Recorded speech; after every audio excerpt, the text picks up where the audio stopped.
Fundamental course on mathematical economics के इस video में हम मल्टीप्लिकेशन को देखेंगे अलजेब्रा के कॉन्टेक्स्ट में। तो यहाँ पे देखिए बहुत ही सिंपल आपको मल्टीप्लिकेशन दिखाई दे रहे हैं जो धीरे धीरे थोड़े डिफ़िकल्ट होते जाएंगे। ऐसे जिनका बेसिक्स अलजेब्रा क्लियर है उनके लिए ये कोई इश्यू नहीं है, लेकिन जिनको अलजेब्रा में प्रॉब्लम हो रहा है ये बेसिक टॉपिक भी उनके लिए बहुत इम्पोर्टेंट है। अब जैसे देखिए यहाँ पे 2 और x को मल्टीप्लाई करना है, तो x जो क्या है एक अलजेब्रिक टर्म है और 2 एक नंबर है। तो जब आप इसको मल्टीप्लाई करेंगे तो आप इसे 2x ऐसा लिखेंगे। 2x का मतलब ही होता है 2 इंटू एक्स। जैसे कि x को आप 2 बार जोड़ेंगे तो वो 2x होता है, यानी कि x को आप 2 से मल्टीप्लाई कर दे तो वो भी 2x होता है। उसी तरह जब आप x को 3 बार लिखेंगे तो वो हो जाएगा 3x, या 3 को 3 बार 3 को x से मल्टीप्लाई कर देंगे तो वो भी 3x हो जाएगा। ये ठीक उसी तरह है जैसे आपका नंबर्स में होता है, जैसे 2 इंटू 2 इंटू 2 को आप जोड़ेंगे तो 6 होगा, या फिर आप सिंपली 2 इंटू 3 ऐसा कर सकते हैं जिसमें भी 6 होगा। तो सेम कंसेप्ट यहाँ पे भी है, तो इस चीज़ को आप ध्यान में रखें तो ये बहुत आसानी से आपके दिमाग में बैठ जाएगा। उसी तरह 3x को यहाँ 2 से मल्टीप्लाई करना है, या कहिए कि 2x को 3x से मल्टीप्लाई करना है, तो हम क्या कर सकते हैं 3 को 2 से मल्टीप्लाई कर देंगे तो वो क्या हो जाएगा 6, और x जो है उसे हम लिख देंगे। तो ये बहुत ही सिंपल है, नंबर्स जो होते हैं उन्हीं को मल्टीप्लाई करना है और जो अलजेब्रिक टर्म होता है उसको उसी तरह आपको लिखना होता है। अब यहाँ देखिए x को x से मल्टीप्लाई करना है, तो यहाँ नंबर्स क्या है 1 और 1 है दोनों में, तो 1 को 1 से मल्टीप्लाई करिएगा तो 1 ही होगा। लेकिन यहाँ पे आपको जानना है कि जब अलजेब्रिक टर्म्स को एक दूसरे के साथ मल्टीप्लाई करेंगे तो क्या होगा। जैसे x को x से मल्टीप्लाई करेंगे तो वो हो जाएगा एक्स स्क्वायर। अब इस बात का ध्यान रखना है, यहाँ पे आप देख रहे थे कि x को जोड़ा जा रहा था, तो ये 3x को आपने जोड़ा तो 3x हो गया। उसी तरह 2x को जोड़ा तो 2x हो गया। लेकिन जब x इंटू एक्स करेंगे तो पावर उसका बढ़ेगा, यानी उसका एक्सपोनेंट बढ़ेगा, वो एक्स स्क्वायर हो जाएगा। उसी तरह x इंटू एक्स होगा तो वो एक्स क्यू हो जाएगा। जैसा कि नंबर के साथ होता है 2 इंटू टू को आप 2q भी लिख सकते हैं ऐसा, तो सेम उसी तरह है। तो यहाँ भी आप वहीं लिखेंगे, जैसे यहाँ पे 3x आपको दिखाई दे रहे हैं तो आप यहाँ x टू दी पावर 3 या एक्स क्यू ऐसा लिख सकते हैं। इस तरह यहाँ पे देखिए कि 4x a दिखाई दे रहे हैं आपको, तो a हो या x हो अलजेब्रिक टर्म्स ही हैं, तो यहाँ पर a टू दी पावर 4 लिख सकते हैं। अब इसमें देखिए क्वेश्चन नंबर 6 में कि नंबर x को x से मल्टीप्लाई करेंगे हम 3 को 2 से, तो यहाँ क्या हो जाएगा 3 को 2 से करेंगे तो 6 हो जाएगा, और x को x से करेंगे तो x स्क्वायर हो जाएगा। तो ये बात आपको ध्यान में रखना है कि जो नंबर्स होते हैं उन्हें हम पहले मल्टीप्लाई करते हैं, उसके बाद जो अलजेब्रिक टर्म्स होते हैं जैसे लेटर्स होते हैं उन्हें हम मल्टीप्लाई करते हैं। तो यहाँ पे भी वही करेंगे हम, जैसे 4 3 2 को पहले मल्टीप्लाई करेंगे तो यहाँ 24 हो जाएगा, और उसके बाद बी है, यानी कि यहाँ पे आप बी क्यू लिख सकते हैं इसे, तो 24 बी क्यू इसका आंसर होगा। अब इसी तरह यहाँ पे देखिए 3 को आप 6 से मल्टीप्लाई 2 से मल्टीप्लाई करेंगे 6 हो जाएगा, लेकिन ध्यान यहाँ रखना है यहाँ x है और यहाँ y है, तो आप एक्स वाई को कैसे मल्टीप्लाई कर सकते हैं। तो एक्स वाई को जब आप मल्टीप्लाई करेंगे तो सिंपली एक्स वाई ही लिख देंगे। एक्स वाई का मतलब ही होता है एक्स मल्टीप्लाइड बाय वाई। उसी तरह यहाँ पे देखिए एक्स वाई लिखा है, वाई जेड लिखा है, एक्स जेड लिखा है, तो ये अलग अलग जरूर है, लेकिन सेम चीज़ें जो हैं उन्हें आप मल्टीप्लाई कर सकते हैं। जैसे नंबर को नंबर से मल्टीप्लाई कर सकते हैं, तो यहाँ 2 इंटू 4 इंटू 2 8 हो जाएगा। फिर x को आप x से मल्टीप्लाई कर सकते हैं, तो ये x इंटू एक्स क्या हो जाएगा x स्क्वायर हो जाएगा। इसी तरह y को y से आप यहाँ पे कर सकते हैं, तो यहाँ y स्क्वायर हो जाएगा।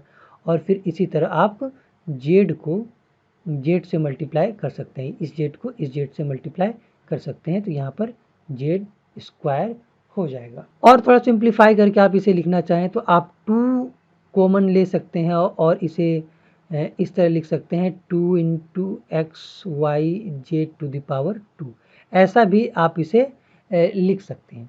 तो यहाँ देखिए कि एक्स वाई है, वाई जेड है और एक्स जेड है, तो जैसा कि एक्स वाई हो जाएगा, उसी तरह x into y into z x y z हो जाएगा। लेकिन जब एक्स को एक्स से मल्टीप्लाई करेंगे तो उसका पावर बढ़ेगा, ये ध्यान रखना है आपको। अब यहाँ पे देखिए 2x और 3x है। अब यहाँ एक चीज़ और जानना है, पहले मैं बोल रहा था कि नंबर्स को आपको पहले मल्टीप्लाई करना है, नहीं, आपको सबसे पहले सिंबल को मल्टीप्लाई करना होता है। ऊपर मैंने इसलिए नहीं बताया था क्योंकि सब में प्लस था, तो प्लस को जब आप प्लस से मल्टीप्लाई करेंगे तो प्लस ही होगा, तो वहाँ सोचना ही नहीं है। लेकिन देखिए यहाँ पे माइनस है और इसमें प्लस हिडन है, तो आपको पहले सिंबल को मल्टीप्लाई करना होगा, यानी कि प्लस को माइनस से मल्टीप्लाई करेंगे तो आपका हो जाएगा माइनस। अगर आपको ये रूल याद नहीं है तो आपको ध्यान रखना है कि प्लस इंटू माइनस माइनस होता है, माइनस इंटू प्लस भी माइनस होता है, लेकिन माइनस इंटू माइनस प्लस होता है, ये ध्यान रखना है।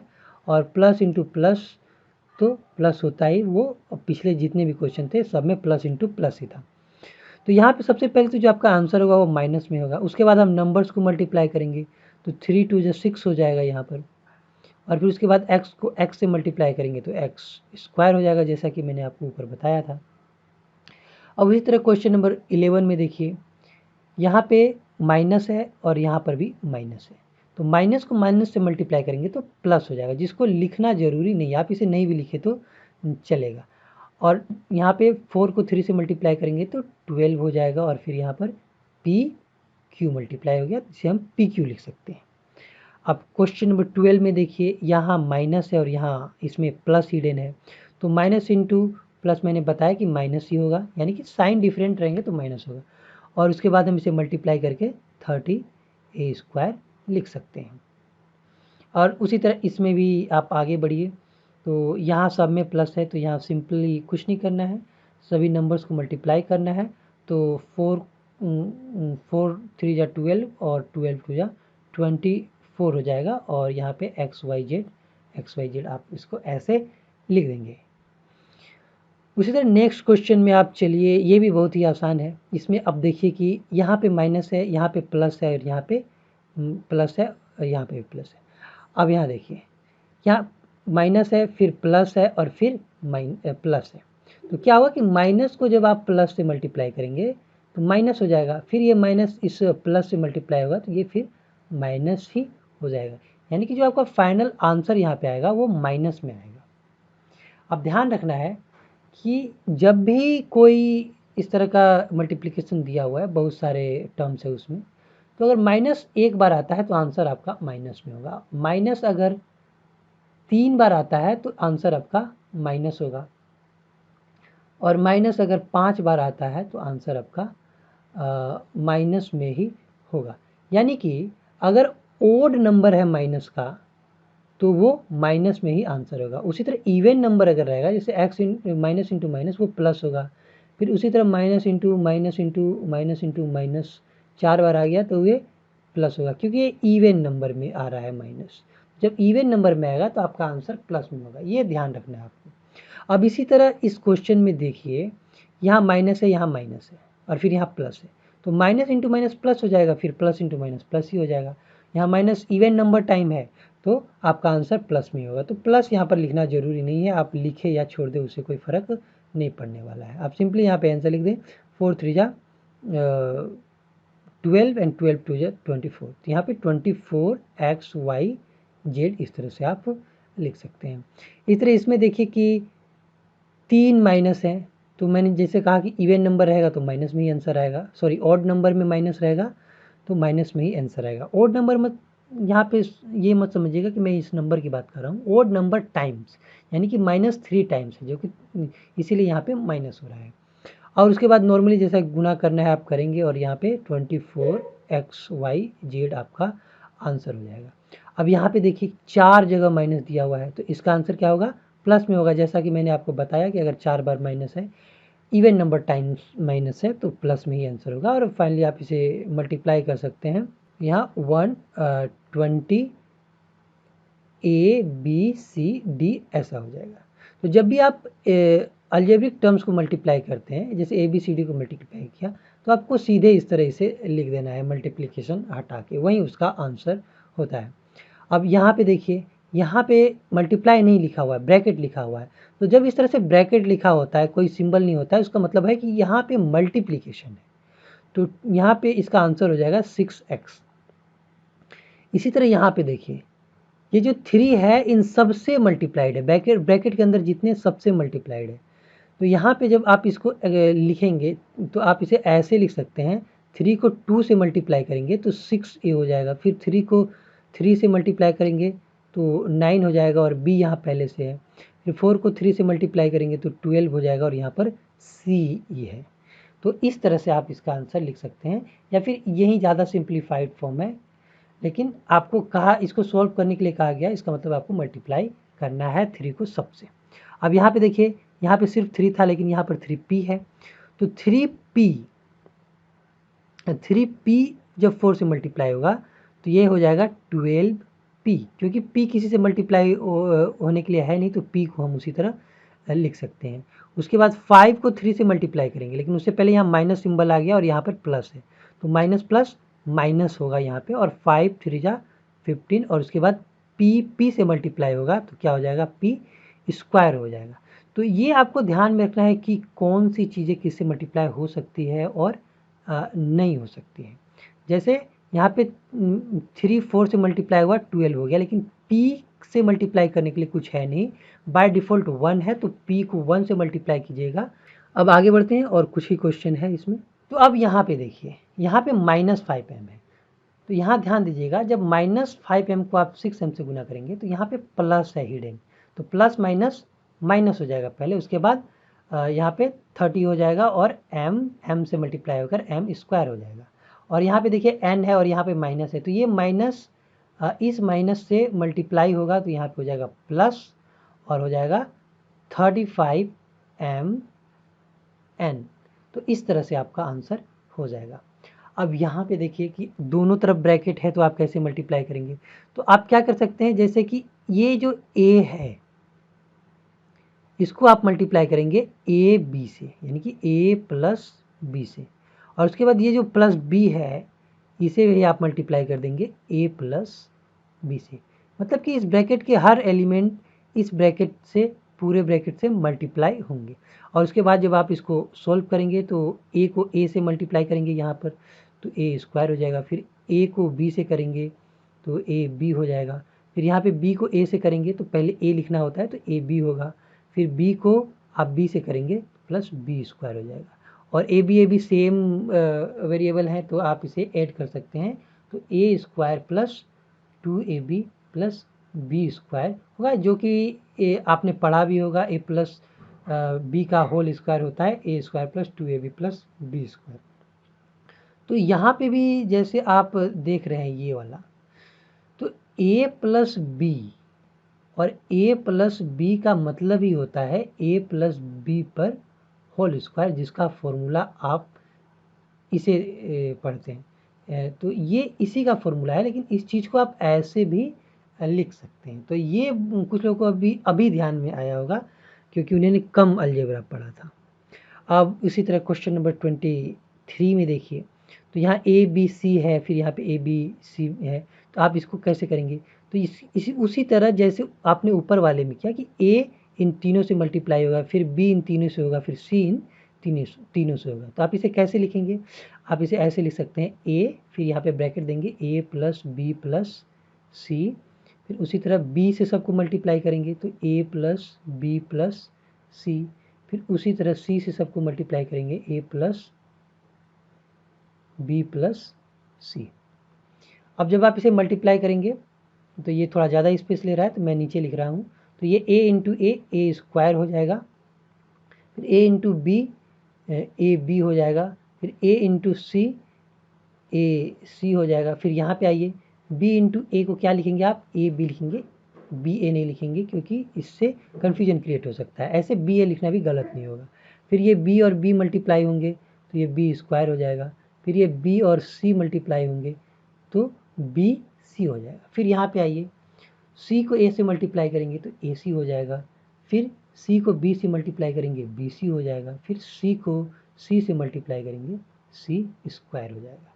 तो इस तरह से और थोड़ा आप रीअरेंज करें तो यहाँ पर a square plus b square plus c square होगा। फिर उसके बाद देखिए यहाँ ए बी है और यहाँ भी ए बी है, तो दोनों जुट जाएंगे और हो जाएगा 2ab। फिर यहाँ देखिए ए सी है और यहाँ भी ए सी है, और फिर यहाँ पे देखिए कि बी सी है और यहाँ भी बी सी है, तो ए बी के बाद मैं पहले बी सी को लिख सकता हूँ, 2bc हो जाएगा, बी सी जुट के, और ए सी जुट के 2ac हो जाएगा।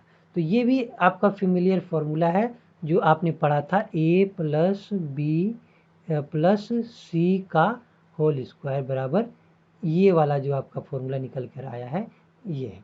तो ये इसने तो पूरा जगह ले लिया, तो 2 क्वेश्चन बच गए हैं, तो मैं पहले इसे इरेज कर। तो अब क्वेश्चन नंबर 24 को देखिए, तो ये लगभग इसी तरह का है 22 की तरह। तो यहाँ पे जैसे है कि 5x को आप मल्टीप्लाई किससे करेंगे, इन दोनों से, 2x माइनस 3y।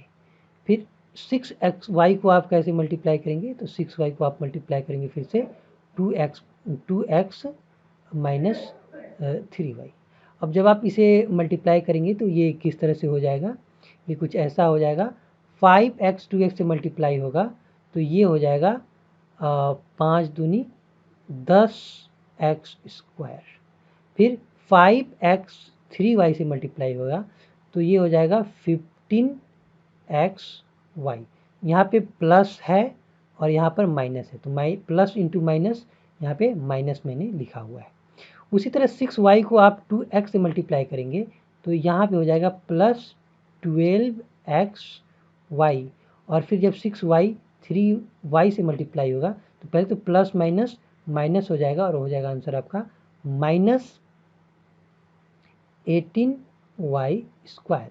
और यहाँ पे xy सेम है तो इसमें आप एडिशन सब्ट्रैक्शन कर सकते हैं, तो यहाँ पे सब्ट्रैक्शन ही होगा, तो फाइनल जो आपका आंसर निकल के आएगा 10x स्क्वायर माइनस 3xy।